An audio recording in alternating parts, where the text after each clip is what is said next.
fine today. It's very early where I'm at, so we have a better chance of better connection. That being said, let me just give a minute for people to receive the notifications and get online. Of course, if you are subscribing in from a wholly different time zone, you can always revisit this um, as it gets uploaded as part of the normal videos. I am, however, going to be doing like a background sound recording just in case we have any issues with the net, so you can revisit this shortly with the crystal clear audio. Okay, I see one person here. That means we are okay. So let us get started. Now, one of the reasons why I did not jump on that astrological bandwagon celebrating the shifting of the nodes a week ago is because I felt like a little bit more caution, a little bit more patience, and a little bit more perspective would actually help me in doing my job better to provide some guidance as to what we can truly expect with this energy. Now, there are two calculations of the nodes in astrology. One is the mean node that shifted, as per the Western tropical zodiac, the node shifted on the 12th of July. And then there is what is known as the true node, which shifted on the 18th. So, effectively speaking, as per the Western tropical zodiac, cannot be disputed in the signs of Aries and Libra. But what does this actually mean, and why is this time feeling so very intense? Now, you can go online and you can find many different descriptions of the North Node in Aries, South Node in Libra, which is what we have now, and what we will have for the next 1.5 years or so. But it's not going to give you the perspective of why this is absolutely intense and has and is continuing to manifest itself in very explosive ways. And of course, we had a new moon in the sign of Cancer yesterday, which activated all of these alignments all over the place. More on that. So let's start at the basics. Let's talk about what the nodes are. What is the big deal if they aspect Pluto? What does that mean for all of us?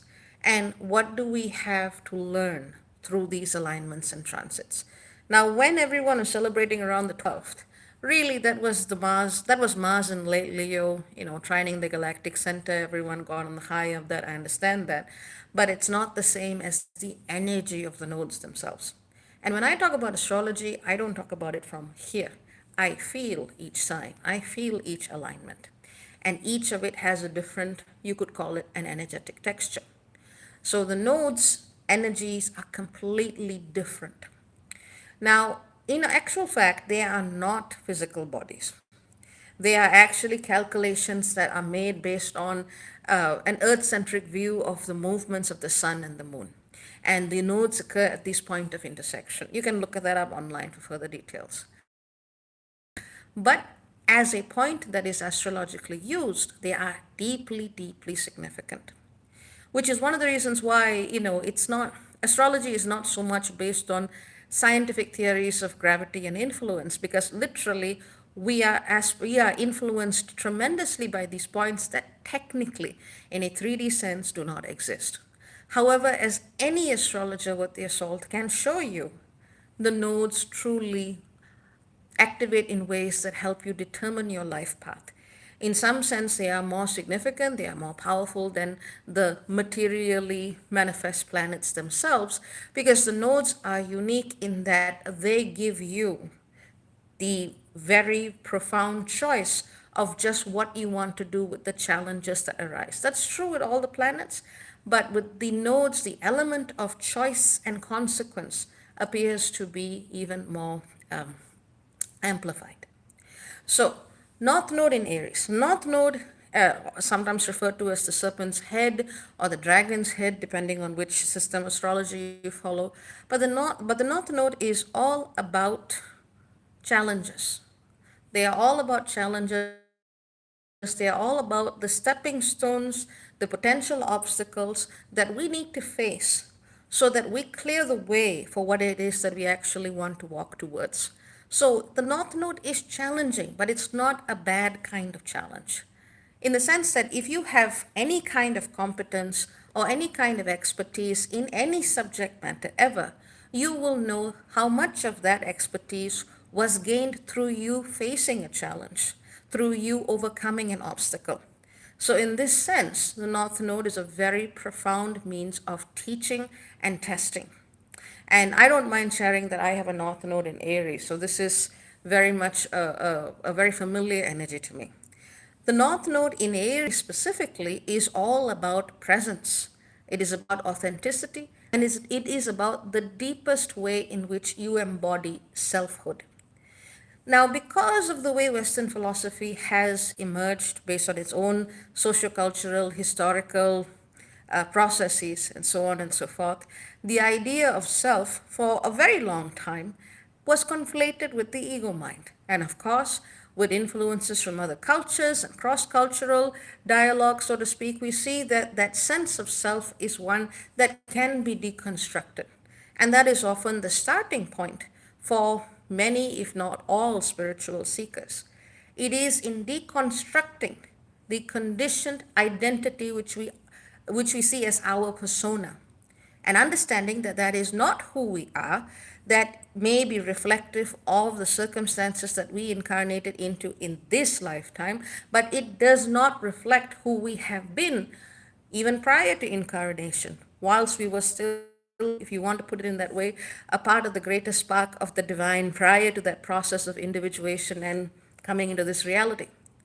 So, as we look at the North Node in Aries from this perspective, which is what I would say has inspired my own life, the way I walk, my talk, the way I understand and see things, as we look at it from this perspective, the North Node in Aries is a homecoming for all of us. It is about finding that true sense of selfhood. Now, here's the kicker. Until a person has actually taken the time to understand who they are and who they are not, until they have actually taken the time to look at the ego mind and realize, hey, this is not really who I am. Who I am comes from a deeper place within. Let me find out what that is. Until you start that journey, the North Node in Aries can also, in a negative sense, be associated with being selfish, being a bully, kind of going it's my way or the highway, but those are the negative manifestations of it. And every sign has its pluses and minuses. But when you actually go on that journey of to thyself be true, and you allow yourself to connect back within that part of spirit that is you, and you are spirit, and you are leading the way from that perspective, then the North Node in Aries can open up truly courageous, transformative potentials. This is where you learn to lead by being, not by domination, not by bullying, not by overthrowing, not by browbeating, by simply being and allowing others to be who they are. And that kind of spiritual permissiveness, that kind of radical authenticity, does not occur until you have done the work to experience yourself in that way. It is one thing to talk about authenticity from an intellectual perspective. It is another to live it in a very, very real way.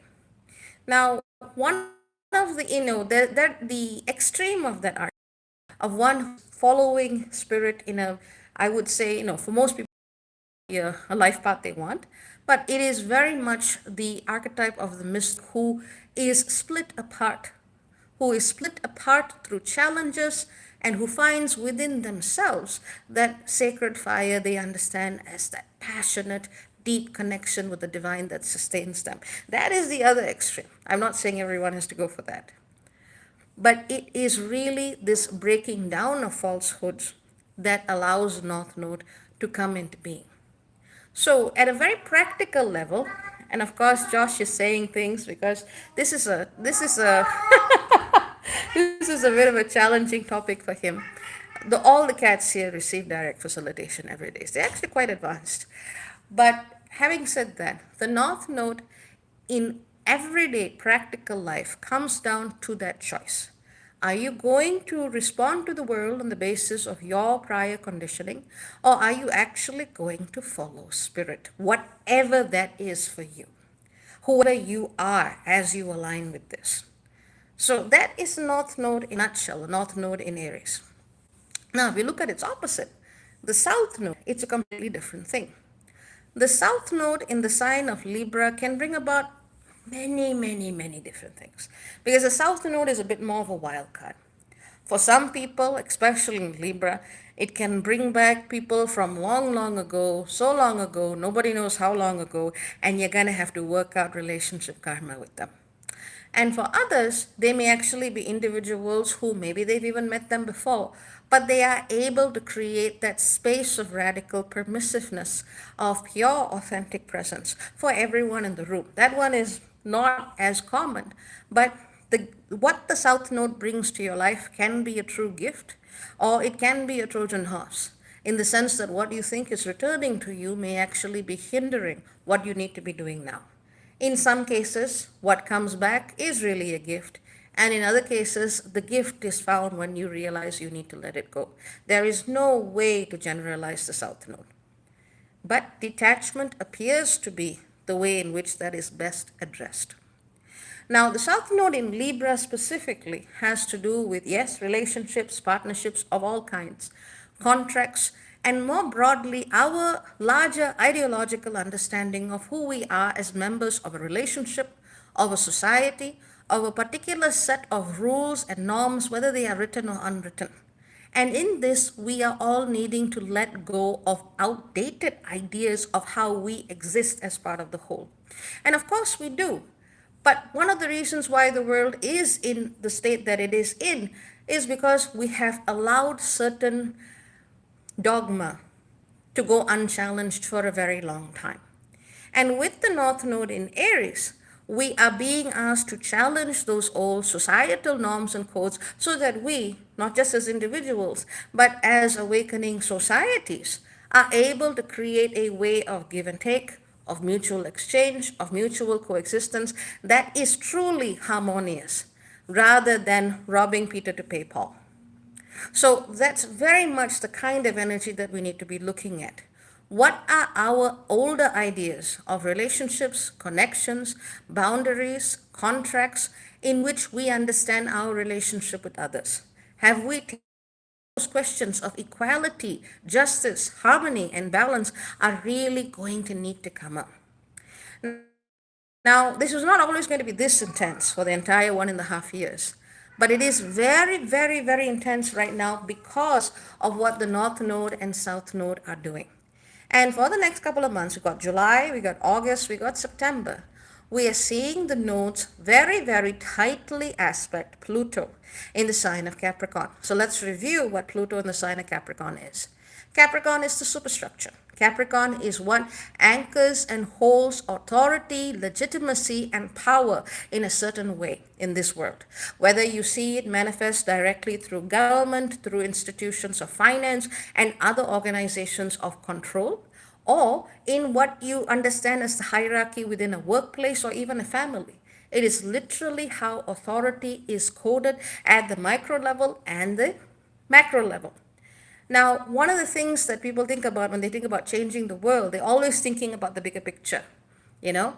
And none of that is going to change unless we individually do the very, very important work of questioning where we have been complicit in accepting certain ideas of authority, power over others, or even certain ideas that diminish who we are as beings, whether it is vis-a-vis the state, or whether it is vis-a-vis relationships, whether it's vis-a-vis traditions, culture, family, and I'll tell you why that comes up now.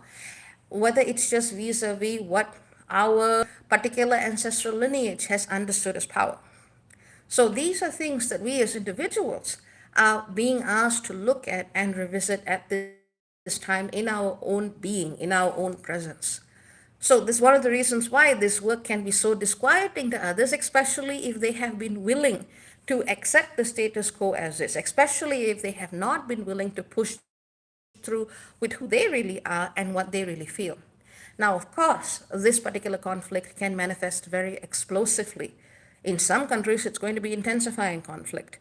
In some places, it's going to be pushing those who feel that repression, one way or another, whether they're on the right or whether they're on the wrong, they might resort to greater anger, greater displays of oppression. However, there are going to be others who look at these questions and who choose to create alternatives to order, structure, governance in whatever capacity they can find, but things that are far more heart centered and spirit aligned. And this is happening all over the world.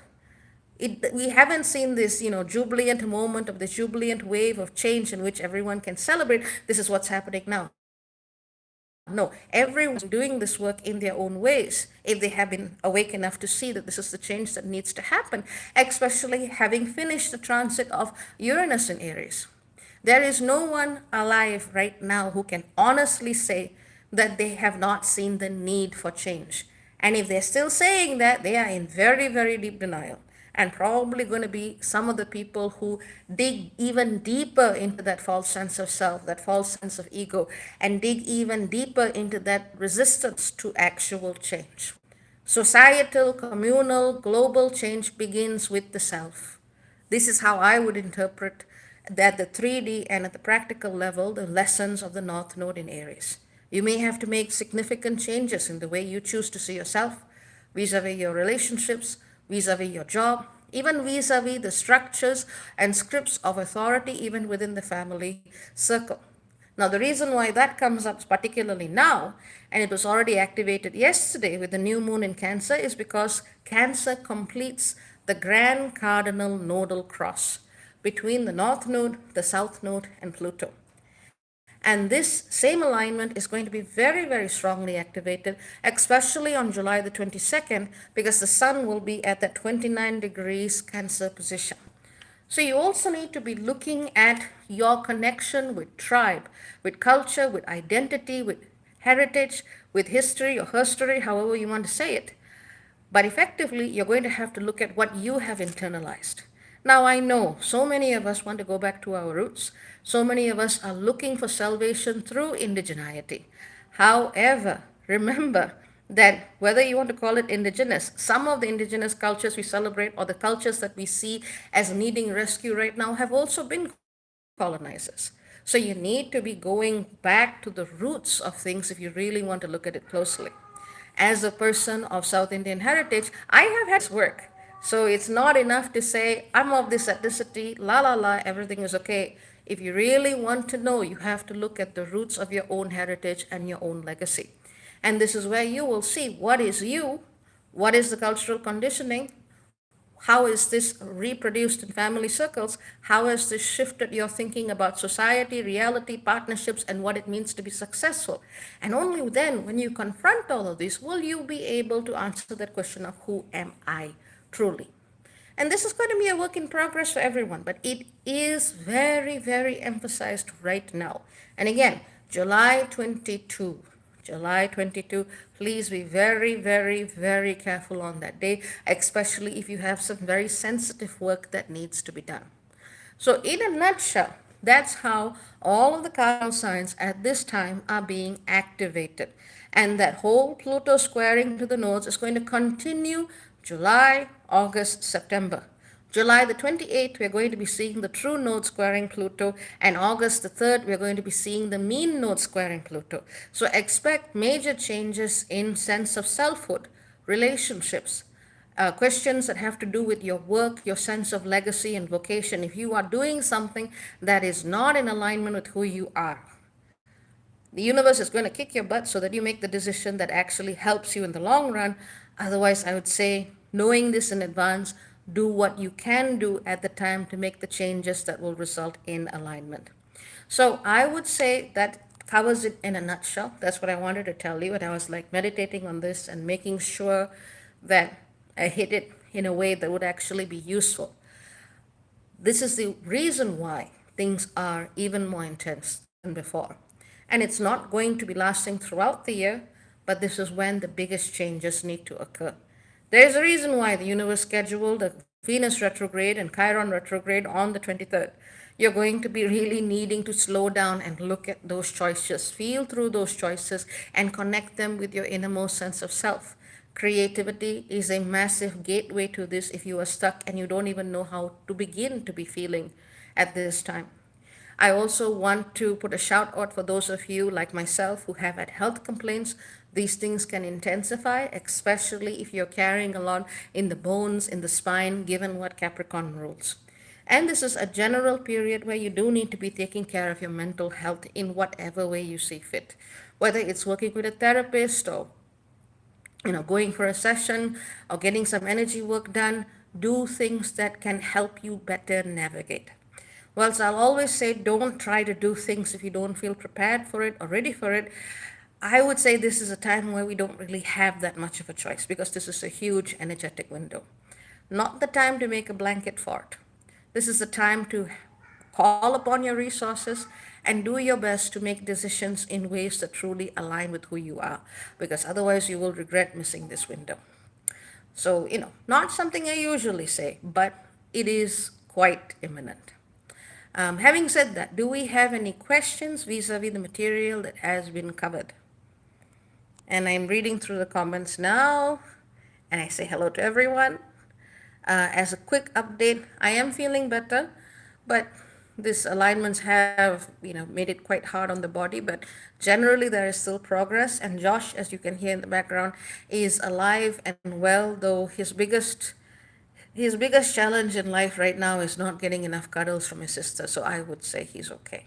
And thank you all for asking and supporting. Now I am doing sessions, so I am back at work. There is a new energy facilitation session, which will be direct live facilitation with myself. You can also find that and the list of offerings. I have also lowered my prices as a thank you to the community for helping me and my little family through these very, very, very intense times and through the multiple surgeries that we have had. That is the best thank you that I can practically give at this time. So if you need some guidance through this, you know where you can go. Okay. So hopefully that's it. And if there are any questions, let me know now. Otherwise, we can wrap this video up. Oh, hang on. Hang on. Michi asked a question. Hi, Michi. How will people who have 29 Cancer and or 29 Capricorn in their chart generally? Thank you. Okay. If you have any natal placements at 29 degrees, 0 degrees, and so on and so forth, if you have those placements, you absolutely need to be looking deep into your emotional reactivity. Because sometimes when stuff comes up and you want to ignore it really, really badly, what you end up doing is it kind of gets pushed into another emotion. So if you feel very irritated at this time, or if you feel very anxious at this time, for example, there are other emotions that can come up.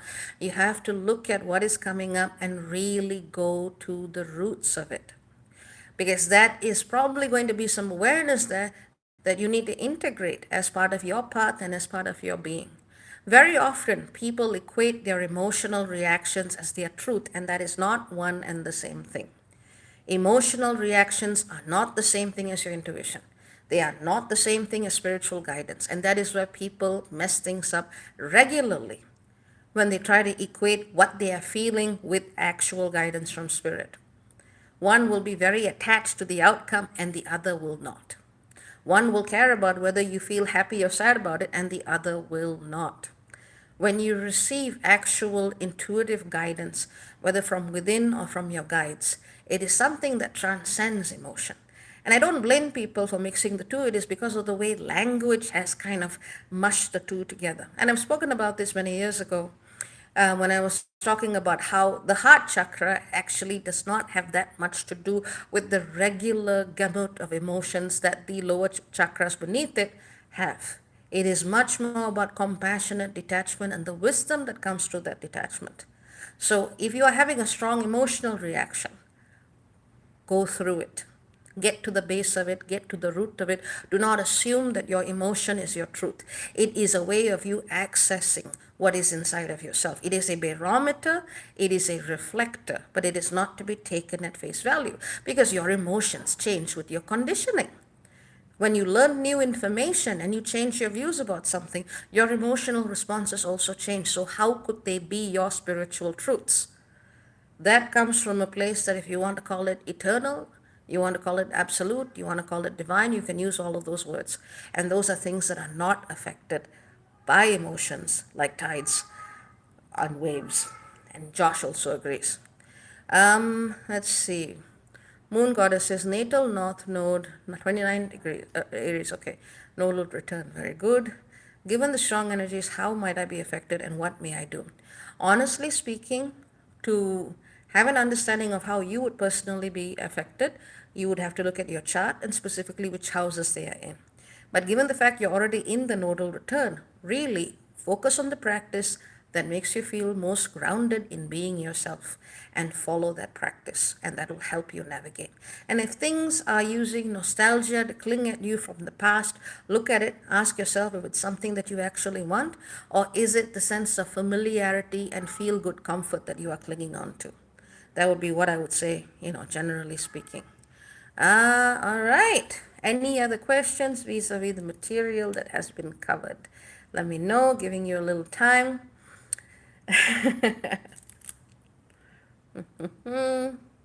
And of course, hello to everyone.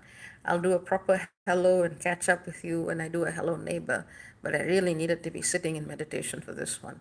It's quite the powerful alignment, and unless one does the actual work for themselves, one cannot really speak truly on these matters. At least that is my opinion. Let's see. Anne says South Node Aries, North Node Libra. Comments. Ooh, a nodal reversal. Now, nodal reversals are very interesting times, and I've often wondered how to best talk about them. So, for a person with a nodal return, like the moon goddess, and eventually, like myself, as mine will happen later in Aries, nodal returns are all about coming to yourself, coming to what it is you're supposed to be doing. You'll be finding your path aligning with what you've been working towards your entire life. Nodal reversals, in the case of someone who has a south node in Aries and the north node in Libra, here you're going to be asked to look at things from a different perspective and to kind of find the balance between looking at things from a new perspective or even the opposite perspective that you don't normally go for versus the way you normally do things, and to try and find a way in between both perspectives. So it's a bit of a balancing act. But very important things can also happen during the nodal reversal. It is a time where not only do you need to be clear in your sense of self, but you also need to have the flexibility to actually grow. But any more than that, you would have to schedule a reading because, as you know, generalizations are just that. Okay, so I see Fally asks, what to look forward to if I'm just coming out of a nodal return? If you're just coming out of a nodal return, ideally speaking, you should have, and this is a should, you should have kind of cleared the way for you in your next cycle of growth. Doing, or at the very least, walking towards whatever it is you really want to be doing with your life and the way you want to be doing it. So it's about you walking towards that journey, having kind of cleared the space.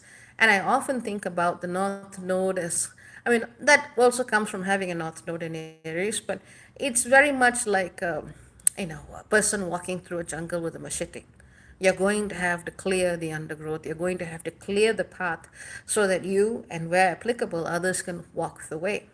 So in your case, having finished your nodal return in whatever sign it may have been, so I'm guessing it's probably Taurus, Scorpio for you, it should be walking the path of abundance that you have just managed to clear for yourself. And, Falia says seventh and first houses. Beyond that, I can't really comment. I'd have to see the rest of your chart. And if you'd like to, you can always book a session with me and we can discuss it. And the link for that is theskypriestess.as.me. And all of you are very welcome. Now, do you have any general questions vis-a-vis the material that has been covered? Any areas of clarification that are required? Let me know. Otherwise, I can bring this to a close. And it's always nice to be able to speak to community. And it seems like my focusing work has successfully managed to overcome the internet barrier. So hopefully I can keep doing this. So just giving people a little bit of time. Let me see. Well, that's good. I'm getting sent hearts, which is good. Happy to receive those. Okay, well, I hope to do a more general hello neighbors soon, and we can chat and so on and so forth, and I can tell you some of the fun stuff I've been watching then. So having said that, I see that there are no further questions, so I'm going to wrap this up. Take care. Very many blessings to all of you. Thank you all for supporting me and my family in these past months with the many surgeries and so on we have had and health issues. And yeah, it's good to be back and with the community. Remember, there is also the new energy attunement session, and also a general reduction in prices as a thank you for all of your support to us. Sincerely, that is the best I could do, and I hope this makes the work more accessible. So take care. Very many blessings. Hugs and kisses to all. Ciao, ciao for now. Bye bye.